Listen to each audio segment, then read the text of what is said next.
Okay, back to this problem that we left off with on a worksheet at the end of the last video.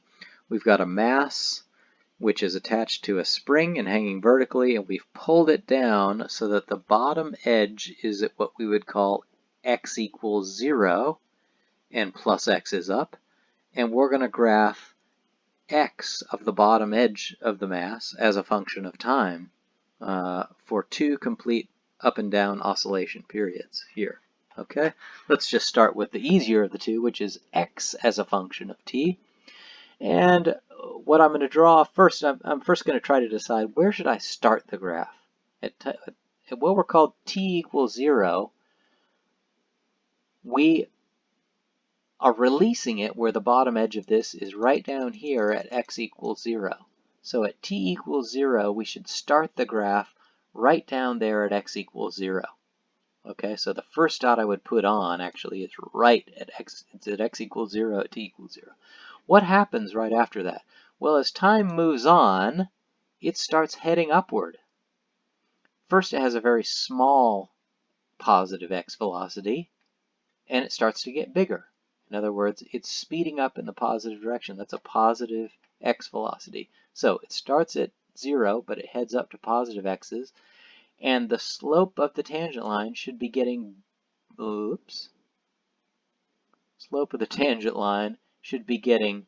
bigger and bigger as time goes on. So what happens as it goes from the bottom all the way to the highest most point, that's what the fraction I'm showing here. For half that time period, it speeds up. That's where it's going, and going to a maximum speed somewhere about where it's right here.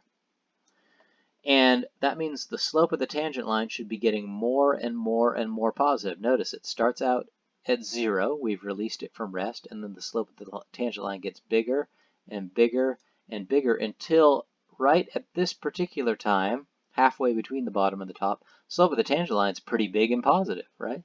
That's when it's going the fastest on the way up. And then, as it further goes towards its highest point, it starts to slow down. And that means the slope of the tangent line has to get smaller and smaller and smaller. That's the best I can think of how to illustrate that dynamically on here. So that when it reaches the very highest point, notice the slope of the tangent line. If we're at the top of a hill there, slope of the tangent line is 0. And that means its x velocity is 0. Its speed is 0, and it's at rest. Okay?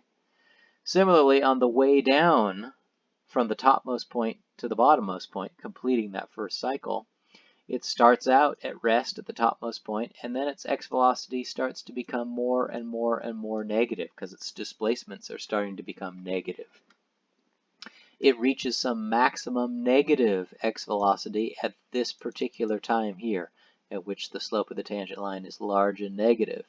That's when it's halfway between the top point and the bottom point, somewhere about right there. And then as it further goes down to the bottom point, it starts to slow down. Its velocity, x velocity, gets closer and closer to 0. That means the slope of the tangent line's got to get closer to 0. And of course, during the second oscillation period, it does exactly the same thing. It keeps repeating the same motion over and over again. So this is a graph. It's a little bit more complicated than what we've been considering so far to figure this out, but got to do it sometime. This is a graph of what the position as a function of time is for this particular oscillating object.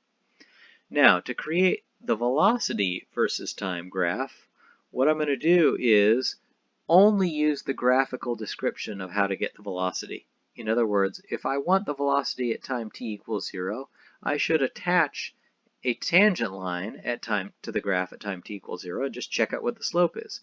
The tangent line right here, right at t equals 0, it's supposed to be going down to perfectly flat right at the origin there. So the tangent line starts out at 0, and then as time increases, the tangent line is getting more positive, more positive, more positive, until we reach this time here, it's about as positive as it's going to get. So as time goes on, oops, wrong way, the slope of the tangent line gets more and more and more positive. And if we keep going in that direction, at this particular time right here, at this particular time right here, we have reached the maximum positive amount. That means that this graph is as positive as it's going to get. Vx has reached the maximum positive it is. It's at the top of a hill, right? There's nowhere to go but down from here because we've reached kind of a flat part at the top of a hill. Going on from that point, which corresponds to this sort of flat region in the middle of the curve right here, as we continue, the slope of the tangent line is still positive, but it becomes less and less and less positive, and it reaches 0 again by this point. So the height of the curve that we're drawing down here should be less and less and less positive and reach 0. Once we've passed this particular time here, slope of the tangent line starts to become a little bit negative, more negative, more negative, and it reaches a maximum negative value at this time. So down here at this time, it should be at a maximum negative value. And then it mellows out and gets less and less negative and goes back to 0. So how would I make the height of this graph get less and less negative and back to 0? It would head back up to the t-axis. That's how you go to 0. And it repeats, of course, for the second oscillation period. So that's how you mechanically go from the position versus time graph to a velocity versus time graph.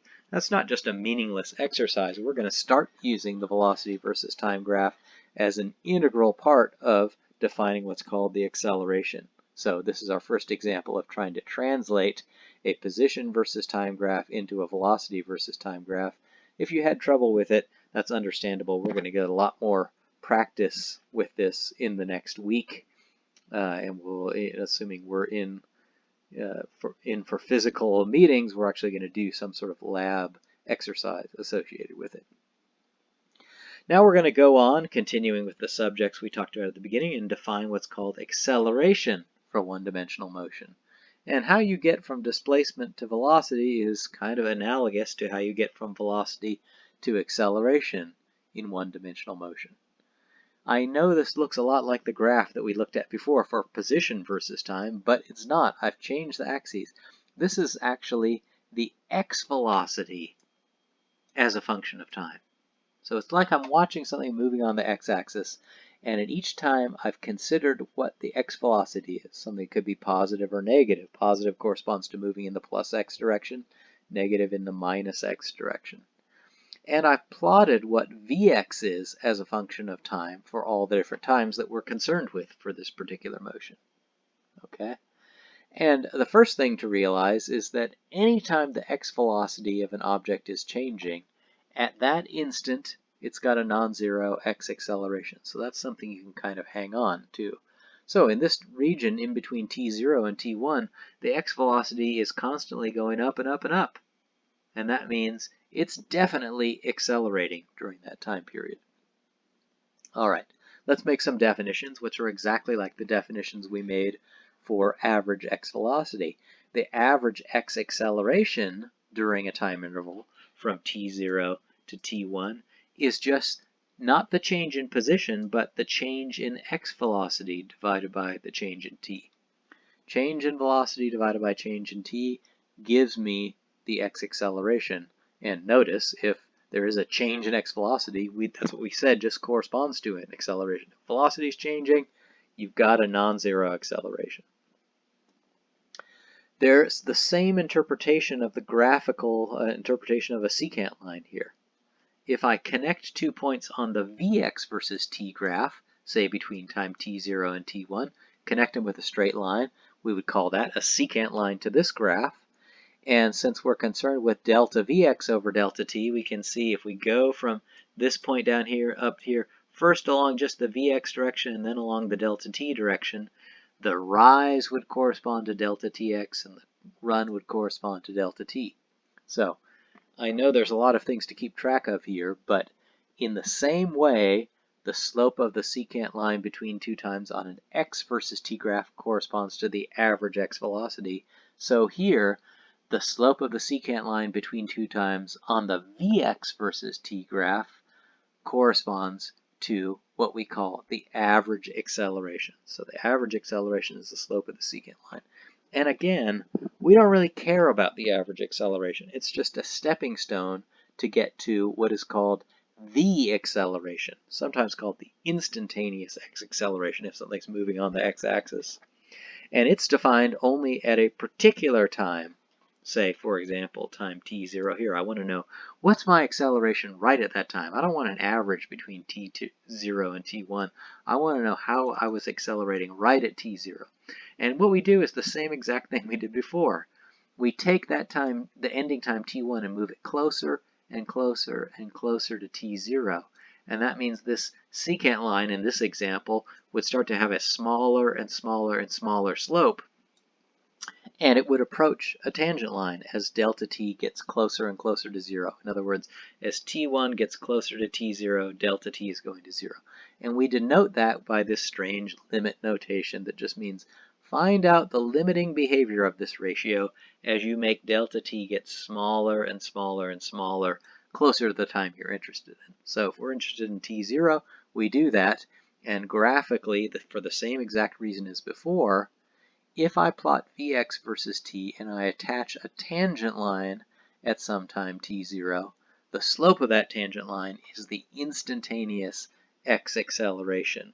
And we denote that x acceleration by ax, a for acceleration, just like we denote x velocity by Vx.